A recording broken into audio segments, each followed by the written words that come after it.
Jack Miller stared out the viewport of the transport shuttle, his eyes wide as the massive structure of the Galactic Academy came into view. The sprawling campus floated in space, its shimmering domes and towering spires connected by transparent tubes where tiny figures moved between buildings. Jack pressed his face closer to the glass, his breath fogging the surface. "It's even bigger than I thought," he whispered. Commander Susan Wright smiled at the 13-year-old boy beside her. His brown hair stuck up in the back despite her attempts to smooth it down before they boarded. Earth clothes looked plain next to the colorful garments worn by other passengers. The Academy hosts students from over 300 planetary systems, Susan explained. "It's the most prestigious learning institution in the galaxy." Jack nodded but said nothing. He'd been quiet since they left Earth orbit. Susan couldn't blame him. 6 months ago, he'd been an ordinary kid in a Chicago orphanage. Then the diplomatic corps discovered his test scores, and suddenly he was being prepped as Earth's first student. At the Galactic Academy, the shuttle docked with a gentle thud. Susan gathered their bags while Jack clutched a small backpack containing his few personal items. The doors hissed open to reveal a reception area filled with aliens of all shapes and sizes. Some had multiple limbs, others hovered above the ground, and a few appeared to be made of living crystal. A tall, blue-skinned alien with 4 arms approached them. "Commander Wright and Human Miller, welcome to the Galactic Academy. I am Administrative Director Vora." The alien's universal translator made their voice sound flat and mechanical. Susan stepped forward. "Thank you for accepting our application. Director, Jack is eager to begin his studies." The blue alien's face tentacles twitched slightly. "The acceptance is provisional. The council has concerns." Jack looked up at Susan, worry crossing his face. "What concerns?" Susan asked, keeping her voice even. "Follow me." Director Vora turned and walked toward a doorway at the far end of the reception area. They followed the administrator through gleaming hallways where students of various species hurried past. Many slowed to stare at Jack, some pointing or whispering to companions. Jack kept his eyes forward, his shoulders tense. The director led them into a circular room where 5 aliens sat behind a curved desk. Their features were as varied as their body structures, but all wore the same stern expressions. "Council members," Vora announced. "I present Commander Susan Wright of Earth and the human applicant Jack Miller." The central figure, a greenish creature with elaborate head frills, leaned forward. "Commander Wright, we have reviewed your petition extensively.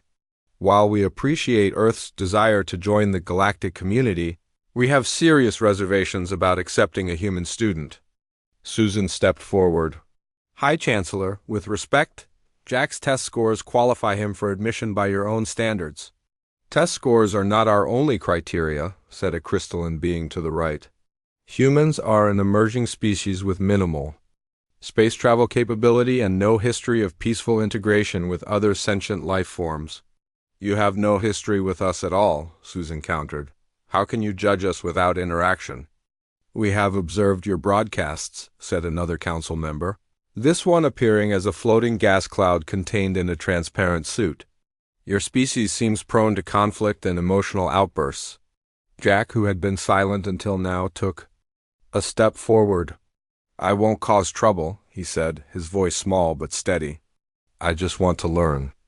The council members exchanged glances, their expressions unreadable to human eyes. Before they could respond, the door slid open and a new alien entered. This one had iridescent scales and walked on 2 legs that bent backward at the knee. "Apologies for my tardiness," the newcomer said. "Professor Zixtal," the High Chancellor acknowledged. "Your input was not requested for this matter, yet I wish to provide it." Professor Zixtal moved to stand beside Jack. "I've reviewed the human's test results. His aptitude for pattern recognition and adaptive problem-solving is remarkable.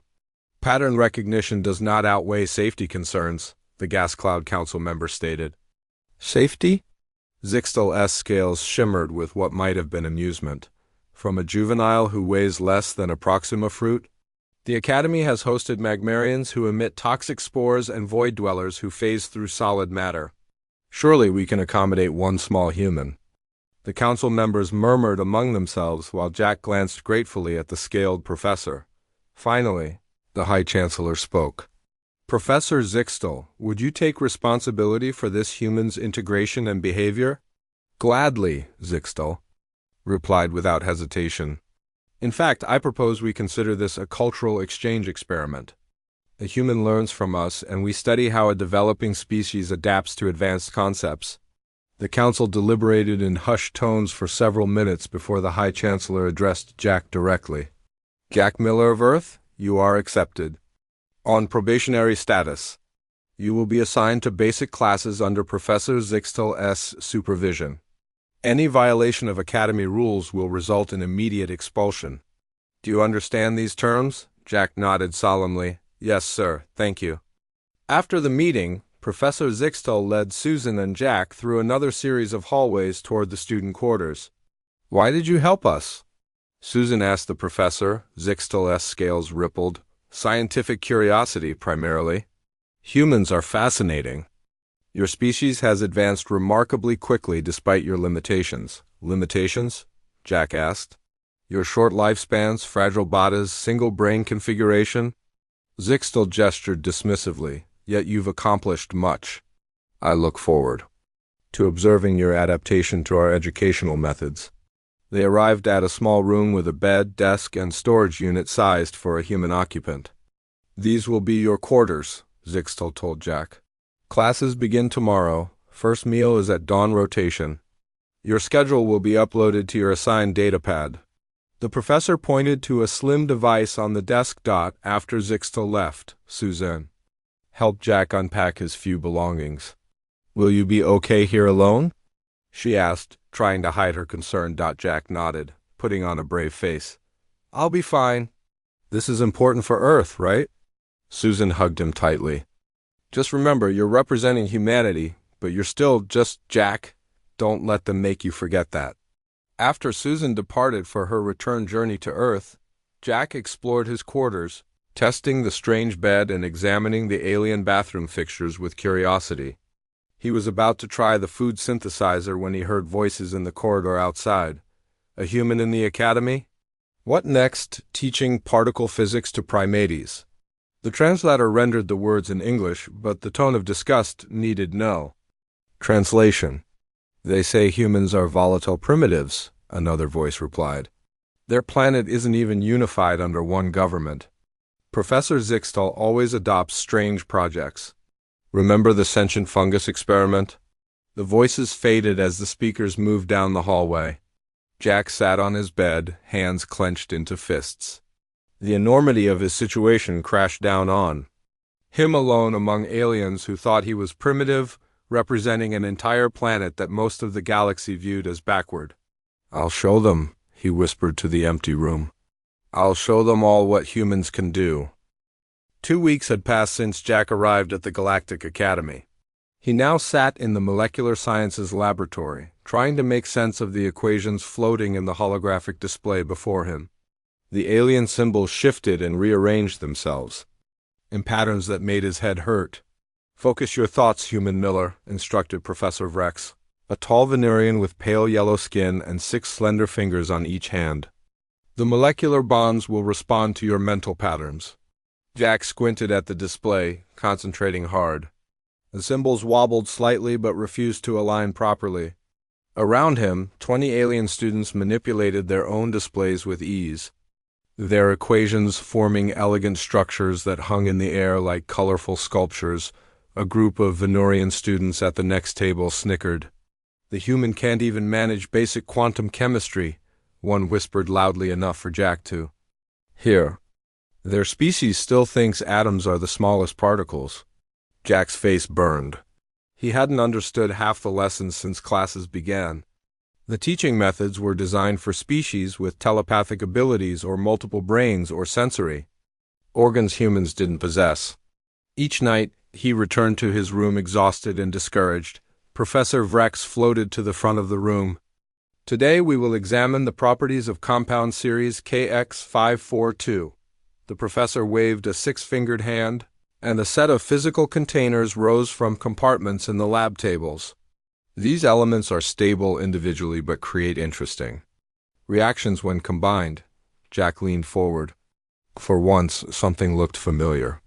The containers held powders and liquids of various colors and consistencies. This wasn't just theory, this was actual chemistry, something he had studied on Earth. Each group will combine the elements according to the sequence displayed, Vrex continued. Observe the quantum fluctuations carefully. As Jack examined the compounds at his station, recognition dawned. Several of the substances resembled chemicals used in Earth fireworks. His uncle had worked as a pyrotechnician before he died, and young Jack had spent many summers helping him prepare shows. The Venurian students at the next table began mixing their compounds, following the sequence exactly as instructed. Jack noticed they were adding potassium-like crystals directly to a copper-based solution. Wait, Jack said, standing up. I don't think those should be mixed that way. Professor Vrex turned to him with an expression that translated as annoyance. Human Miller, these compounds are perfectly safe when handled according to instructions. But on Earth, these types of chemicals, Jack started. We are not on your primitive planet, the professor interrupted. These are advanced formulations developed by the finest minds in the galaxy, one of the Venurian students smirked. Perhaps the human is afraid of a little chemistry? Jack felt a flash of anger, but also determination. He recognized the reaction that was about to happen. It wouldn't be dangerous, just dramatic and unexpected. I'm not afraid, Jack said quietly. I just know something about these compounds that you might not. Before anyone could respond, the Venurian students completed their mixture. For a moment, nothing happened. Then the solution began to bubble violently. Normal reaction phase. Professor Vrex assured the class, though Jack noticed the teacher backing away slightly. Jack quickly grabbed his own set of compounds and began mixing them in a different sequence. His hands moved with confidence, measuring and combining the substances with precision his classmates hadn't seen from him before. Human Miller, return to the assigned sequence immediately, Professor Vrex ordered. In just 1 second, Jack replied, focused on his work. I want to show you something. The Venurian's mixture was now changing color rapidly, pulsating with an unstable energy. Students backed away from the table as the container began to rattle. Jack finished his own mixture and held it up. On Earth, we use these compounds to make fireworks, he announced to the class. It's all about controlling the reaction, not just following a formula. With a confident motion, Jack added one final drop to his mixture. The solution glowed and rose from the container in a perfect spiral of green and gold light. It hung in the air, spinning gently and casting shimmering patterns across the walls of the laboratory. The same moment, the Venurian's mixture erupted, with a loud pop, sending sparks and smoke across their workstation. The automatic safety shield snapped into place as students scattered. When the smoke cleared, Professor Vrex stared at the mess on one table, then at the beautiful light display still spinning above Jack's station. How did you, the professor? Began simple chemistry, Jack explained. These compounds react to each other based on their properties, not just the order you mix them. On Earth, we learned to control these reactions to make light shows. The class fell silent, all eyes on the human student and his creation. The spiral of light slowly faded, leaving a faint trail of glittering particles. That was unexpected. Professor Vrex finally said, It seems Earth chemistry has some practical applications we had not considered. For the rest of the class, Jack found himself surrounded by curious students asking questions about Earth chemistry. Even the Venurians, after cleaning up their failed experiment, joined the group. Could you show us how to make other colors? Asked a small, furry student from Proxima Centauri. Sure, Jack replied, feeling confident for the first time since arriving at the academy. Each element creates a different color when excited. Strontium makes red, copper makes blue, barium makes green. Word of Jack's demonstration spread quickly through the academy. By the end of the day, students from other classes were stopping him in the corridors to ask about Earth fire chemistry. As Jack headed to his quarters that evening, a message appeared on his datapad. Report to High Council chambers tomorrow. At first rotation. Subject: Discussion of dangerous human chemical knowledge. Jack's stomach sank. Had he broken some rule? Would they send him back to Earth for showing off? He entered his room and sat heavily on his bed. The brief feeling of acceptance now replaced by worry, his datapad chimed again with a new message. This one was from Professor Zixtal. Impressive display today, Human Miller. The Council is concerned, but not all concern is negative. Sometimes it is the beginning of respect. Sleep well. Jack smiled slightly as he prepared for bed. Tomorrow would bring new challenges, but for the first time, he felt he might actually belong at the Galactic Academy. He had shown them a small piece of what humans could do, practical knowledge in a place that valued theory above all else. He drifted off to sleep. Ideas for more demonstrations swirled in his mind. If they thought chemistry was impressive, wait until they saw what else humans had figured out through centuries of trial and error on Earth. 1 month had passed since Jack arrived at the Galactic Academy. The meeting with the High Council about his chemistry demonstration had gone better than expected. After Professor Zixtal explained that Jack's knowledge represented practical applications rather than dangerous intent, the Council had reluctantly allowed him to continue his studies with additional supervision. Now, Jack stood with 50 other first-year students at the entrance to the Academy's Wilderness Training Dome. The massive structure stretched high above them, its transparent ceiling revealing an artificial sky where programmed weather patterns swirled. "Attention, students," announced Instructor Gorks, a stocky reptilian with armored skin. "The 3-day survival challenge begins now. Each pair must navigate to the extraction point without using advanced technology. This tests your ability to adapt to unfamiliar environments." Jack looked around nervously as students began to pair up. Nobody approached him. After his chemistry display, many students were curious about humans, but few wanted to partner with the primitive species for an important assessment. "You, human." A tall, blue-skinned student with 4 arms stood before Jack. "We are paired." Jack recognized the student as Clix from the Andromeda system. Clix had never spoken to Jack before and generally kept to themselves. "I am Clix," they. "Confirmed. I have been assigned to partner with you." "Assigned?" Jack asked. Nobody wanted to volunteer.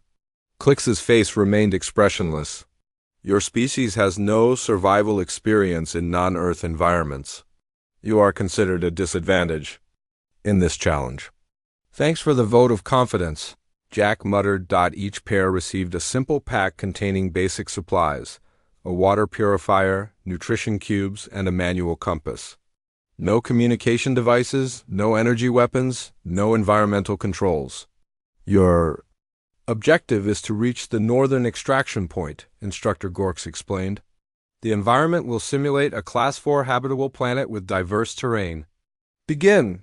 The pairs dispersed into the dome's artificial wilderness.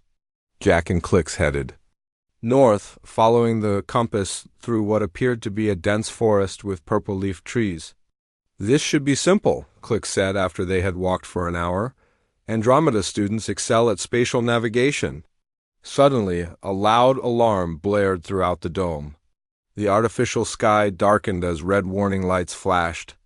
"Attention," announced a mechanical voice. "Simulation parameters have been adjusted. New classification: extreme survival event, environmental controls limited to life support only. Safety protocols remain active." "What does that mean?"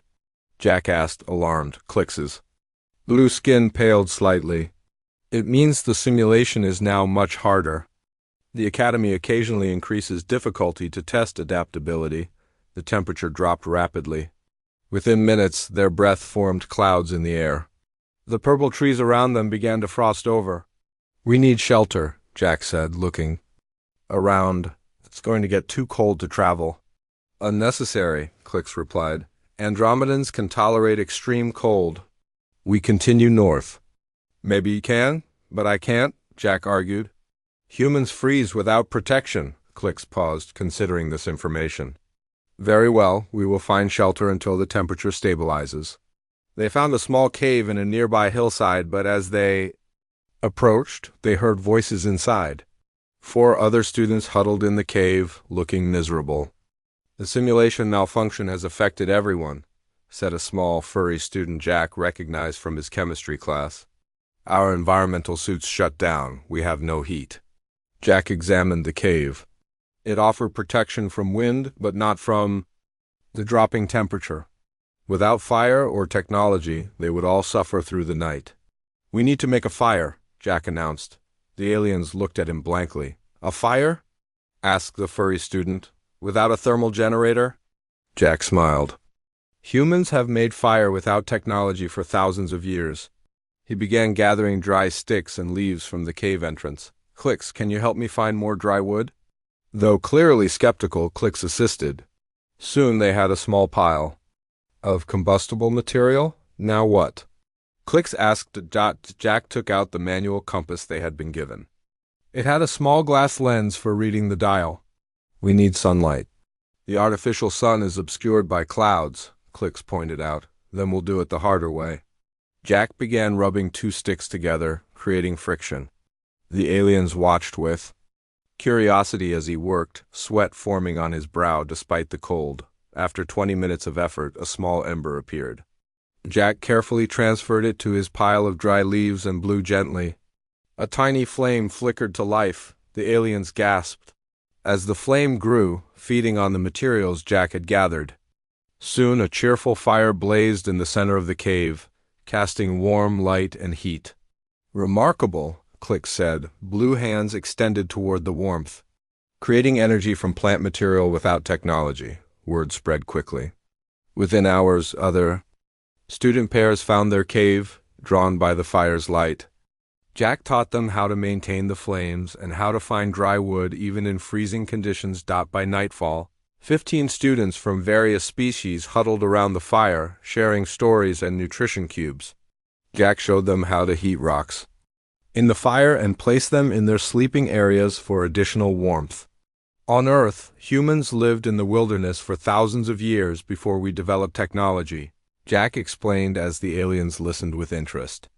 We had to learn these skills to survive. Your species evolved without environmental suits? Asked a crystalline student with genuine curiosity. We adapted to our environment instead, Jack replied. Different human groups developed different survival techniques depending on where they lived. The night passed comfortably around the fire. In the morning, they discovered the temperature had dropped even further, and ice covered the landscape outside. The extraction point is still 2 days away, Click said, consulting their compass. Many students will not complete the challenge in these conditions. Then we help them, Jack decided. We can teach other groups to make fires? Click seemed surprised. The challenge is competitive. Each pair is scored separately. On Earth, we learned that sometimes survival means working together, Jack explained. Besides, wouldn't it show more leadership to help others than to leave them behind? Clicks considered this, then nodded slowly. An interesting perspective. Very well, Human Jack, we will teach others. Throughout the day, they traveled north, finding struggling student pairs and showing them how to create shelters and fires. Jack demonstrated how to find water by melting ice, and how to create simple traps for the simulation's small game animals. By the second night, their group had grown to 30 students. They established a camp with multiple fires and simple lean-to shelters made from branches and leaves. Jack had become the unofficial leader, with even Clicks deferring to his survival expertise. Your practical knowledge is valuable, Clicks admitted as they sat by the fire. Andromedans focus on theoretical understanding, but theory does not warm cold bodies, Jack smiled. Different kinds of knowledge for different situations. As they prepared to sleep, a new alarm blared through the dome. This one sounded more urgent than before. Warning, the mechanical voice announced. Security breach detected. Predator containment failure in Wilderness Training Dome. All students seek immediate shelter. This is not part of the simulation. Repeat, this is not part of the simulation. Jack and Clicks exchanged alarmed glances as howls echoed through the frozen forest around them. The howls grew closer as Jack and Clicks hurried to organize the 30 students in their camp. Panic spread quickly among the aliens, many of whom had never faced real danger outside of simulations. What are those sounds? asked the small furry student, trembling. Nexus predators, Clicks explained, voice tight with worry. Apex hunters from the Cygnus system. They track by body heat and movement, Jack looked around the camp. Their fires, which had been life-saving in the freezing conditions, now made them easy targets. We need to protect the group, Jack said. How many predators are there? A tall insectoid student clicked its mandibles nervously. The Academy keeps 12 for advanced training scenarios. If all escape ... Jack's mind raced. 30 frightened students against 12 apex predators was bad odds. They needed a plan. Listen up, Jack called out, his voice steady despite his fear. We need to work together. First, we build a barrier around the camp. Under Jack's direction, the students began dragging fallen branches and logs to form a circular wall around their fires. The work kept them busy and focused, holding panic at bay. The predators hunt with infrared vision, Clicks informed Jack as they worked. Our fires make us visible for kilometers. And then we use that, Jack decided. We can create fire barriers to control where they can approach from. Jack organized teams to clear patches of ground around their makeshift fort. Using branches as torches, they set controlled fires at strategic points outside their perimeter, creating a ring of flame around the camp with only one narrow entrance. The entrance is our weak point, Jack told Clicks. We need a way to defend it. We have no weapons, Clicks reminded him. Academy rules, Jack looked at their supplies. We don't need weapons. We need traps. Using techniques he had learned from wilderness survival books back on Earth, Jack showed the students how to create simple but effective traps. Pit traps covered with thin branches and leaves, trip lines connected to suspended logs, and noise alarms made from small stones and metal. Containers as they worked. A shrill alarm sounded throughout the dome, followed by a different mechanical voice. Emergency protocols activated. Fire detection systems engaged. Fire suppression initiating in 30 seconds. Jack looked up in alarm. Fire suppression? Will it put out our fires? Clicks nodded. Standard procedure. The system will release fire-suppressing gas. That's not good, Jack said. Without our fires, we lose light and heat. And the predators will still hunt by body heat. The first hissing sounds of gas release came from vents in the dome ceiling. To everyone's surprise, nothing happened to their fires. The system is malfunctioning, Clicks observed. The suppression. Gas is not reaching us, Jack frowned, thinking hard. The same failure that released the predators must have affected other systems. The Academy's having a major breakdown. Suddenly a loud crash came from the direction of the training domes. Main entrance. Through the trees, they could see flashing emergency lights. In the distance, smoke rose from one of the Academy's connected buildings. It's not just the training dome, Jack realized. Something's wrong with the whole Academy. A student's communicator crackled to life. Apparently some systems were working again. The voice of Instructor Gorks came through with static. All students. Emergency evacuation ... Stay together ... Instructors coming. Power cascade failure throughout. Fire in science wing. The communication cut off abruptly. The students looked at each other with increasing fear. The Academy is on fire? The furry student squeaked. Parts of it, Jack confirmed grimly. And we're trapped in here with predators. A deep howl sounded just outside their fire perimeter, much closer than before. Several students screamed. Through the flames, Jack caught glimpses of large, dark shapes, circling their position. They're testing our defenses, Clicks observed, forearms tensing in preparation. Everyone move to the center, Jack ordered. Stay together and keep the fires burning. The next few hours were tense.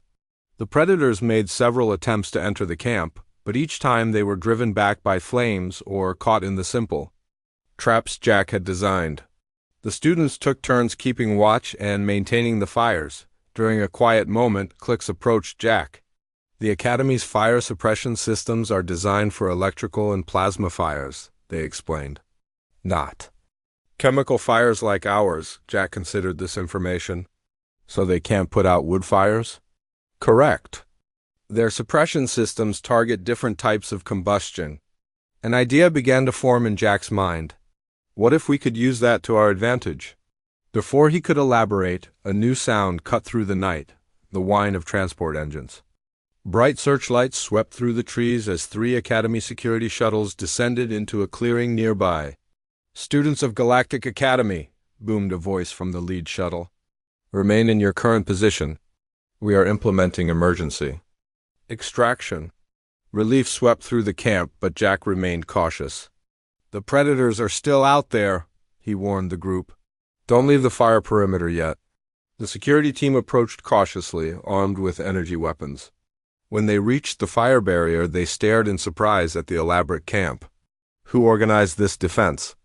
asked the lead security officer, a stern-looking alien with metallic skin. Clicks pointed to Jack.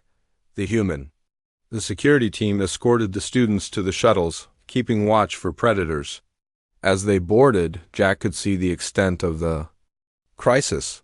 Through the dome's transparent sections, multiple buildings of the Academy were visibly damaged. Smoke poured from the science wing, and emergency teams rushed between structures. "What happened?" Jack asked one of the security officers.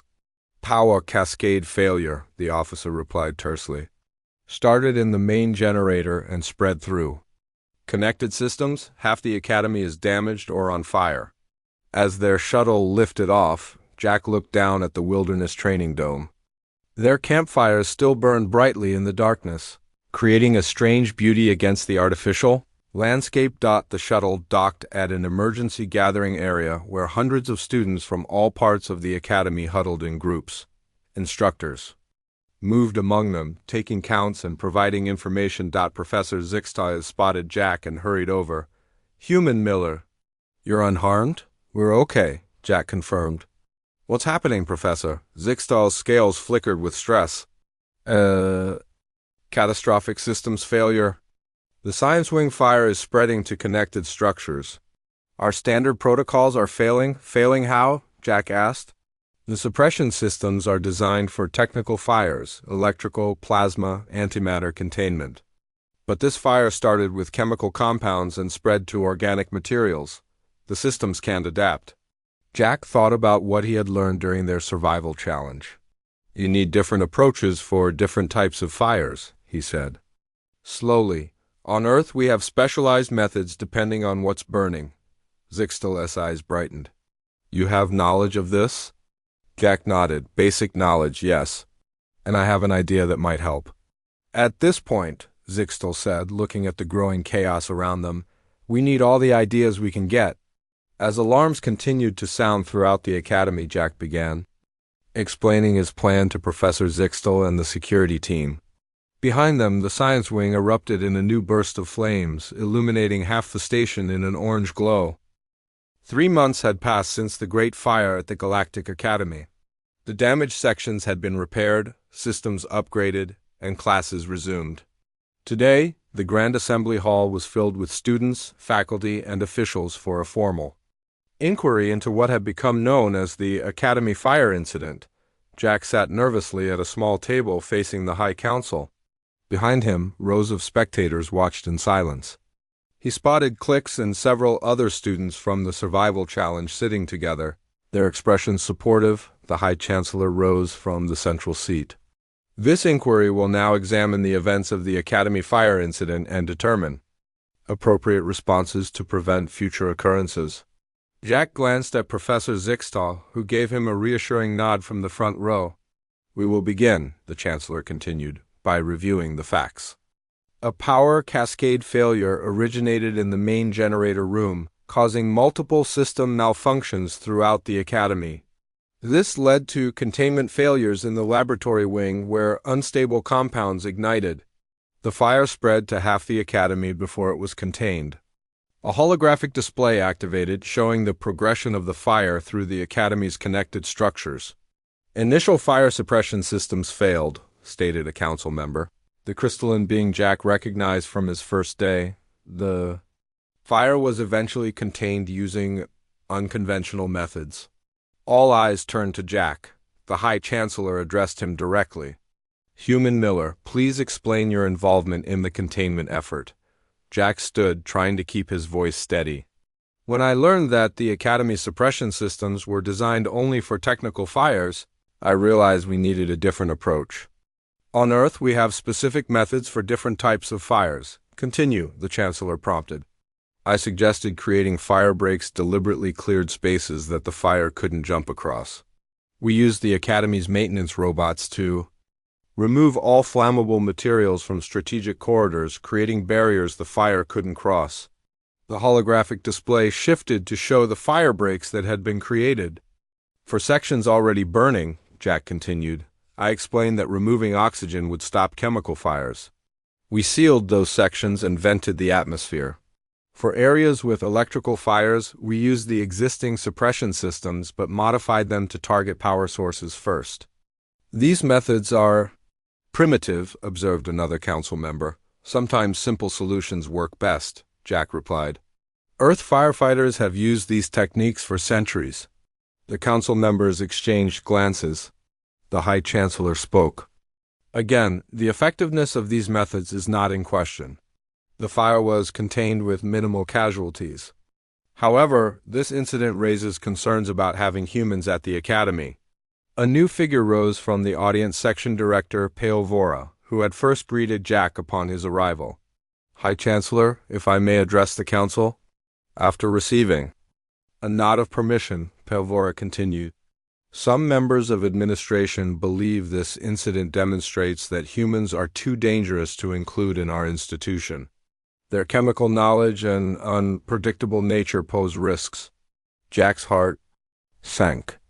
After everything, they still wanted to send him away. Professor Zixtal stood. With respect, Director, that conclusion ignores crucial evidence. The initial investigation has revealed that the power cascade failure was not accidental. It was deliberate sabotage.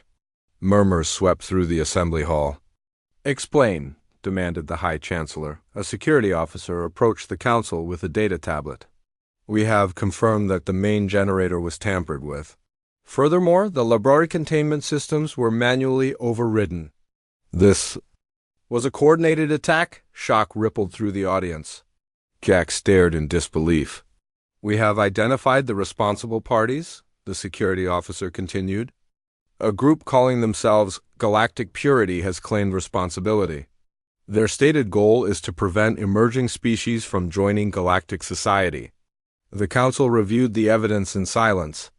Finally, the High Chancellor addressed the Assembly. It appears some fear diversity more than they value knowledge.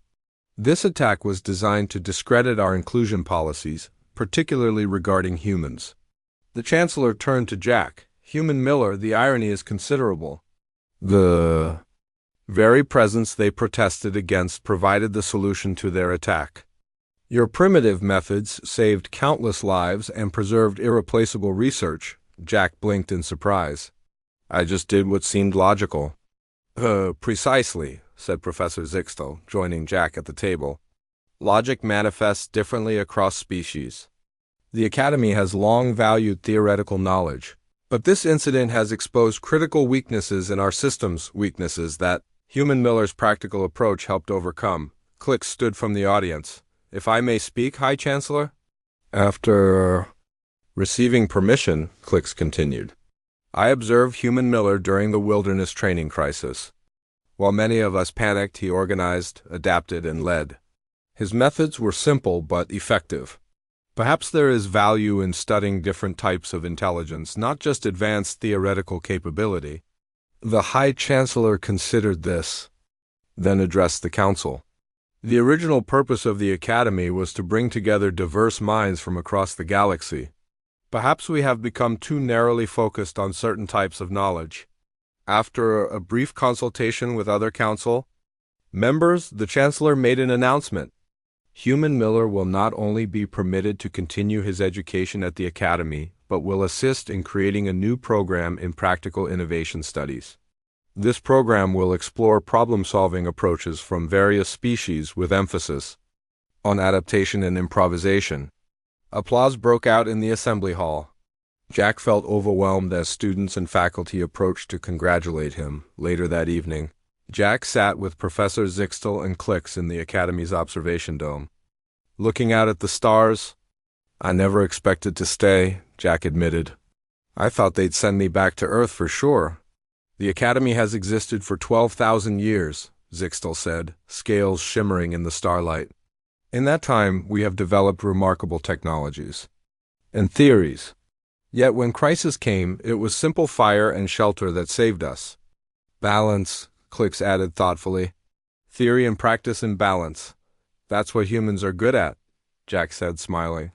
"We're not the smartest species or the strongest or the most advanced, but we adapt, we take what works and make it better." "Valuable trait," Zixtel observed. "Perhaps more valuable than we realized." Jack looked out at the stars, thinking of Earth so far away. When he'd left as the first human student at the Galactic Academy, he'd been afraid and uncertain. Now, he felt like he belonged. Not despite being human, but because of it. "Next semester will be interesting," Clix said. "I've enrolled in your practical innovation program." "Really?" Jack asked, surprised. "Many students have," Zixtel confirmed. "Your approach during the crisis impressed them. They wish to learn." "This primitive wisdom," Jack laughed. "Just wait until I teach them about duct tape, double quotes duct dot tape." Clix looked puzzled. "Oh, you have no idea," Jack said with a grin. "Humans have fixed everything from spacesuits to vehicles with it. It's basically the most practical invention in human history." As his new friends listened with curiosity, Jack began explaining yet another simple human solution to complex problems. Behind them, the rebuilt academy gleamed, now stronger for having embraced both advanced theory and practical wisdom. In the administrative wing, the High Chancellor added a new entry to the academy records. While the incident resulted in significant damage to academy facilities, it also led to valuable institutional learning. The inclusion of diverse problem-solving approaches has been formally recognized as essential to our mission. The human perspective, once considered primitive, has proven its worth. Sometimes it takes a child from an emerging world to remind the most advanced minds in the galaxy that knowledge comes in many forms, all worthy of respect.